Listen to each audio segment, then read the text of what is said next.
Cuando ya. Pues ya. Buenas tardes, profesora Alicia. Con motivos de terminar el semestre, estamos entregando como tal el trabajo final. El trabajo final consistía en una exposición. Nosotros le vamos a exponer el tema de gibberelinas, de la materia de fitorreguladores. Los integrantes aquí somos Miguel Ángel López Alcántara y yo soy el Prete, su servidor. Primero le vamos a hablar un poquito de la clasificación de los fitorreguladores. Dentro de la clasificación se divide en dos, unos que promueven y otros que inhiben. Dentro de los promotores tenemos algunos reguladores más conocidos hasta el momento, ¿no? Como las auxinas, gibberelinas, citoquininas y etileno, entre otros que van apareciendo y pues ahí se van clasificando. También tenemos a los inhibidores. Dentro de los inhibidores tenemos a el ABA, que es uno de los inhibidores más reconocidos. Hay más que van saliendo, pero por el momento solamente mencionamos este. Ahora mi compañero Miguel les va a hablar un poquito sobre el origen de las gibberelinas. Bueno, como bien sabemos, es el segundo grupo encontrado de hormonas. En 1950 fue cuando se encontró. Se encontró a partir del cultivo de arroz en Japón. Se conoció mucho antes de 1950, ya que fue un hongo que atacó mucho a ese cultivo, como ahorita les voy a explicar mi compañero. Ya te lo voy a explicar. Esta enfermedad se caracterizaba por, bueno, antiguamente en el Japón antiguo cultivaban arroz, pero esta enfermedad se caracterizaba por algo. Una característica era que decían los productores que era bacano, que era algo que se dice como planta loca o enfermedad de la planta loca. Entonces así la denominaron, enfermedad de la planta loca. La principal característica que se daba en el arroz era sin duda de que crecían tallos delgados y muy quebradizos.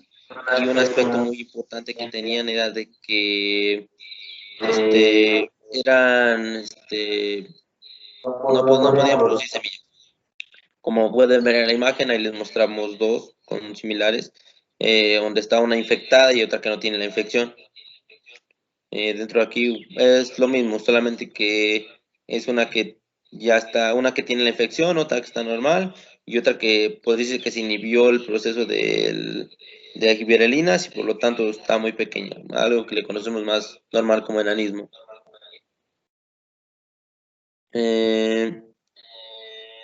En 1930 en Japón, a partir de los estudios con plantas de arroz, descubrió al final que el hongo que provocaba este mal de la enfermedad de la planta loca era Gibberella fulgicoroi, que es el hongo causante de todo esto.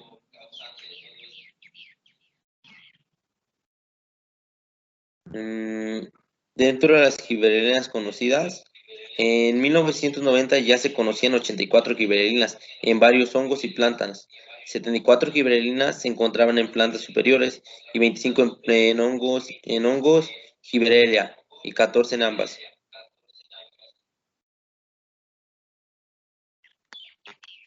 Ya ahorita les vamos a explicar un poquito, Miguel, sobre las gibberelinas conocidas y sus estructuras como tal. Bueno, en gibberelinas conocidas existen, ahora sí que como es un grupo muy amplio, existen más de 100 gibberelinas en plantas superiores. Se dicen que las más activas son GA1, GA3 y GA4. GA1 se le puso porque en ese tiempo era AX. Conforme fueron a encontrar orden AX, AX1, AX, y así, pero en vez cambiaron el X por números en 1, 2, 3 y así sucesivamente. Entonces, aquí dice que la activa es la GA1, es la que más común en todas las especies. En las gibberelinas, una familia de terpenos ácidos y comparten un esqueleto básico que está sustituido por un anillo en giberelanos. Como bien sabemos, se divide en giberelinas de 20 átomos de carbono y de 19 átomos de carbono. Ahora sí que dice la teoría que para que una giberelina sea activa tiene que tener 19 carbonos. Pero cuando la giberelina tiene 20 carbonos, esa giberelina no, así que no está funcionable en la planta. Como ya más o menos lo mencionaba mi compañero Miguel, algo así muy característico de las giberelinas es ese detalle. Como bien lo mencionamos, pues tenemos muchas giberelinas, podría decirse, pero dentro de esas solamente las que tienen 19 carbonos son las que están activas o son las que más ven en las plantas. Las que tienen 20 carbonos están inactivas. La biosíntesis. Los lugares en los que se da la biosíntesis son frutos, semillas en desarrollo, tejidos jóvenes, regiones apicales de los brotes, son las principales. La biosíntesis y metabolismo se divide principalmente en tres pasos, pero estos consisten de rutas de síntesis en la GAS. Son comunes al resto de los terpenos. Un terpenoide es una sustancia compuesta por unidades de 5 átomos de carbono denominadas isoprenos. Todas las gibereas derivan del anillo gibano. La biosíntesis del GAS se inicia con la formación del cureno y termina mediante la reacción sucesiva de oxidación con la conservación de las distintas GAS en la que se distinguen distintas etapas. Estas son las tres etapas que menciono. La primera etapa es desde el GGD, geraldinosfosfato entecureno. La segunda es desde el entecureno a GA12 aldehído. Y la última es de la GA12 aldehído al GAS. Y así más o menos es su biosíntesis. La vamos a explicar un poquito más estructurada. Primero, pues podría decirse que la biosíntesis se da en los plástidos. En los plástidos, la primera parte es que se sintetiza el cureno, que es el precursor de la biosíntesis de todas las giberelinas. Las enzimas que se caracterizan la ciclación del GGBA entre cureno son ciclasas. Estas enzimas se localizan en proplastos de tejidos meristemáticos de brotes, pero no en cloroplastos maduros. Ya en la etapa 2, a partir de que ya se tuvo el cureno, se sintetiza el GA12 aldehído. En esta etapa participan enzimas manooxigenasas, dependiendo del sistema de citrocromo P450, que se ubican en la membrana del retículo endoplasmático. Ya para la etapa 3, de la formación del GAS a partir del GA12 aldehído y tiene lugar en el citoplasma, donde las relaciones de estas etapas son caracterizadas por dioxigenasas. La primera reacción es la modificación de las estructuras básicas, es decir, la oxidación posterior, eliminación del carbono 20. La GA12 aldehído tiene un grupo metilo en el carbono 20, que se elimina por su sucesiva oxidación generando distintas GAS en cada oxidación. Los pasos oxidativos del CA20 y su posterior eliminación están controlados por una enzima multidifuncional, GA20 oxidasa, que es la que convierte al GAS20 en GAS carbono 19. Y así es más o menos la etapa como pues, se sintetiza para que con este proceso pues ya tengamos el carbono 19, que es con el que ya podría estar como tal la giberelina activa.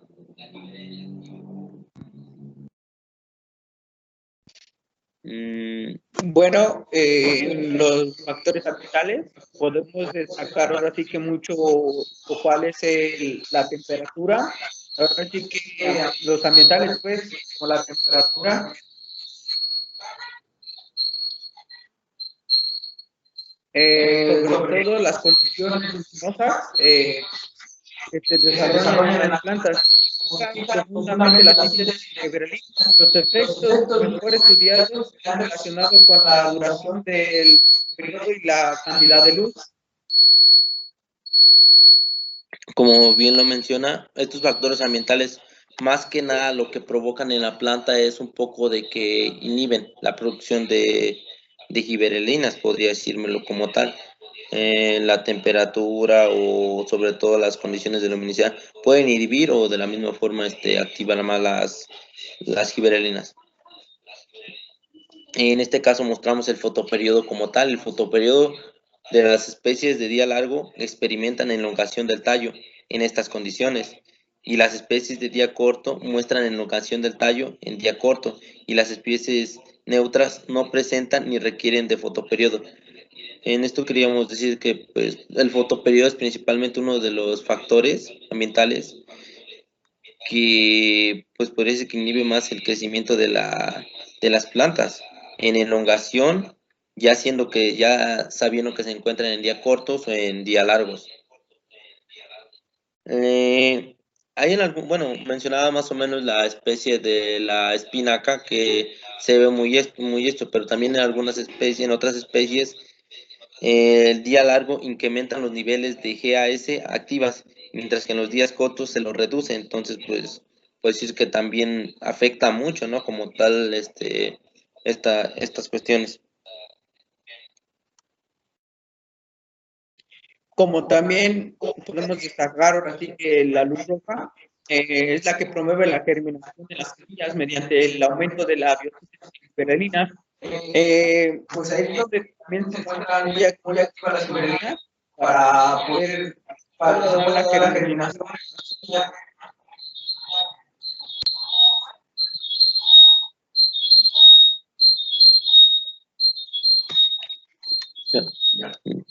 Las rutas de señalización. El proceso de transporte de la señalización desde la membrana plasmática al núcleo interviene en las proteínas G heterotriméticas que actúan como reguladores positivos. La localización en el núcleo y se une en el GAS en muy bajas concentraciones, actuando como un regulador positivo de señales. Por consiguiente, y segundo, el modelo actual. En primera fase del GAS serían percibidas por un receptor de la membrana plasmática y posteriormente por un GIDI en el núcleo. Bueno, ya pasamos aquí a un poco de los efectos fisiológicos que como tal provoca las giberelinas, ¿no? Bueno, ahora sí que en los efectos fisiológicos podemos encontrar la elongación del tallo. Algunas plantas pueden evitar la fase adulta o juvenil. También podemos encontrar ahora sí que la floración, la maduración del fruto, como las giberelinas, la podemos encontrar casi todas las funciones de toda la planta. Es muy diversa su función.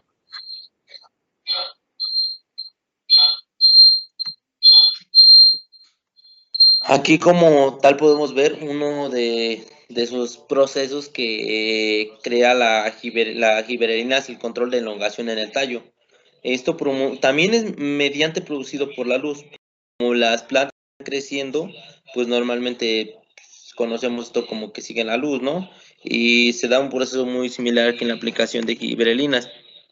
Aquí tenemos dos plantas, una con, pues una parece que no está en roseta, que no está tratada con giberelinas, y como podemos ver sus tallos son muy cortos, mientras que en otras que son, el tallo se les alarga más, o sea, los entrenudos son más largos, y eso se ve mucho en esto. La actividad de los procesos de división celular del meristemo apical provoca el desarrollo del tallo. Las quimias promueven la elongación de los entrenudos, lo que hace que sean más largos.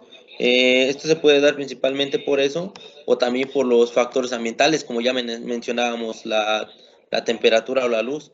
Y aquí se puede ver muy claramente cómo las plantas crecen elongadamente o si no hay luz, pues cortamente, ¿no?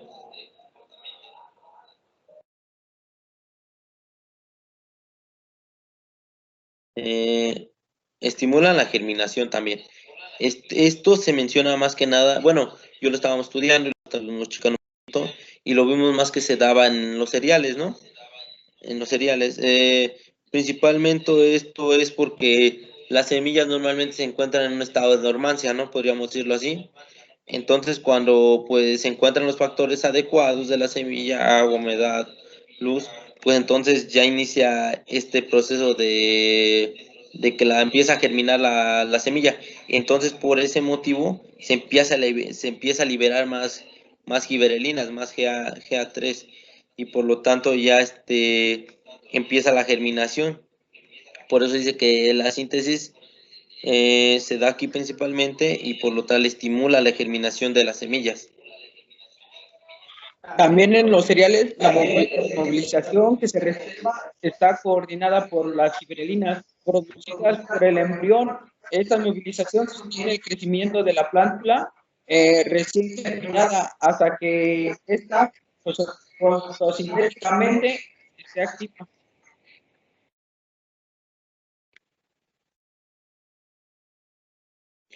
Ya de ahí vamos a otros, bueno, los primeros procesos son más mencionados como en la parte de crecimiento de tallos o algo así.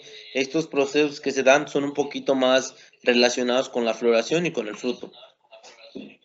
En este podemos marcar la inducción de floración, en crecimiento y producción de flores, y el cuajado del fruto y la partenorcarpia de los frutos, y el desarrollo de fruto de las frutas.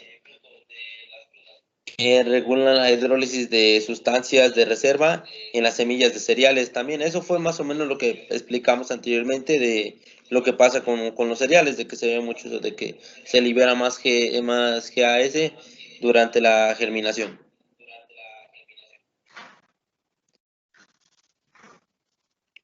Esto también mi compañero les va a explicar un poquito.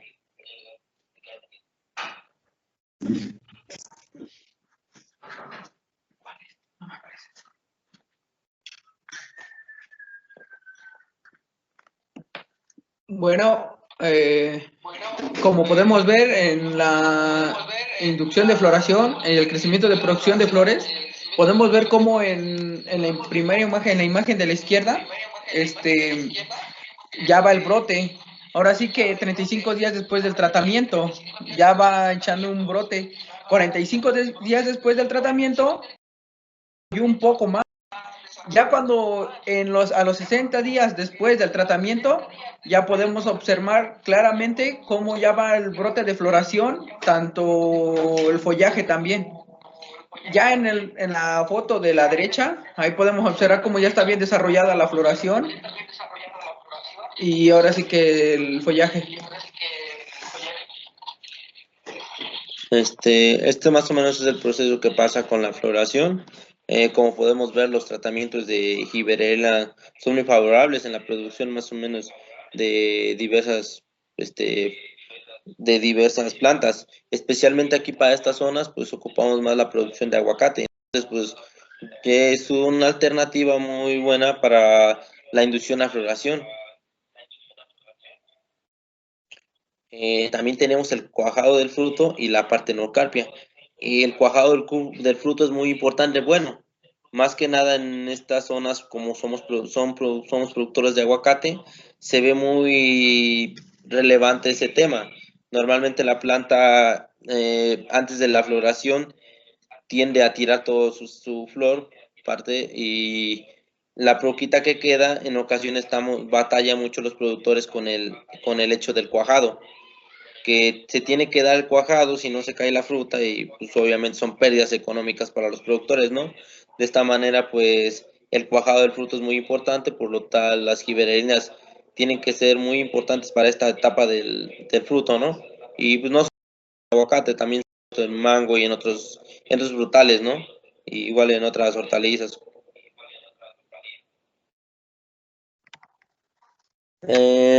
Por último, tenemos el desarrollo y maduración de los frutos, ¿no?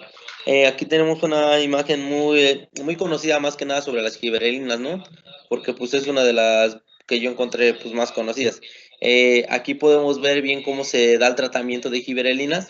En la podemos ver la fruta del uva, el racimo del uva corto, con los entrenudos muy cortos, pero ya se ve que después de la aplicación de gibberelinas pues el tallo obviamente se enlonga un poco más, se hace un poquito más largo, la fruta también crece un poquito más, eso también es algo muy importante, que la fruta se enlonga, se hace un poquito más larga, entonces por eso es muy importante, yo creo, no, yo creo creer, también ayuda mucho en la maduración, de que el proceso de maduración se hace un poquito más acelerado para las frutas, ¿no? Ya, pues como por último, pues ya son nuestras conclusiones. Sin duda las gibberelinas son muy importantes para la agricultura. Ya les explicamos un poquito más sobre su historia, sobre su síntesis, sobre sus funciones dentro de la agricultura, no más que nada. Pues por mi parte sería todo. No sé si mi compañero Miguel quiera comentar algo. Ahora sí que, como comentaba mi compañero Ciel, las gibberelinas realmente son algo muy importante para la agricultura, ya sea para la floración de una planta, el mojado. Ahora sí que, pues esto es ley, pues en cualquier tipo de que tengamos en casa o ahora sí que o estemos produciendo. Estos son legales, las gibberelinas, sacar una buena producción y tener un desarrollo de fruto. Como por último quiero mencionar, pensamos mostrarle más o menos imágenes de productos comerciales, pero la verdad ahora sí que se nos hace un poquito de tiempo, no podemos encontrar las botellas de las estas, pero sencillamente para esta zona ya las gibberelinas hasta este momento son muy ocupadas. Podríamos decirse que sí se ocupan, obviamente sabemos que son a menores cantidades, pero sin duda en la producción de aguacate ya son utilizadas, entonces para nosotros como estudiantes de estos temas, más que nada, sobre todo los reguladores de crecimiento, ¿no? Fitorreguladores, pues es muy importante, sin duda, para que las sepamos utilizar, las llevemos a práctica y les demos un buen manejo, uso y manejo a los agricultores de estas zonas.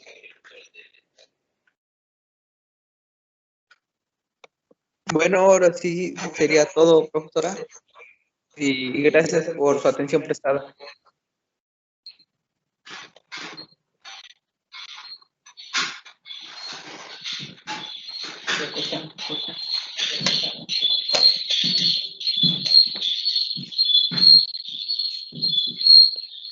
Un beso en el chupastruzas.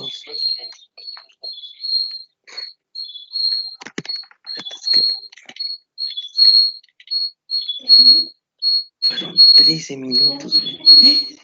13. Ah, no. Bueno, no, llevamos un chinguero con todo lo que ya llevamos. ¿Qué te tendré que hacer?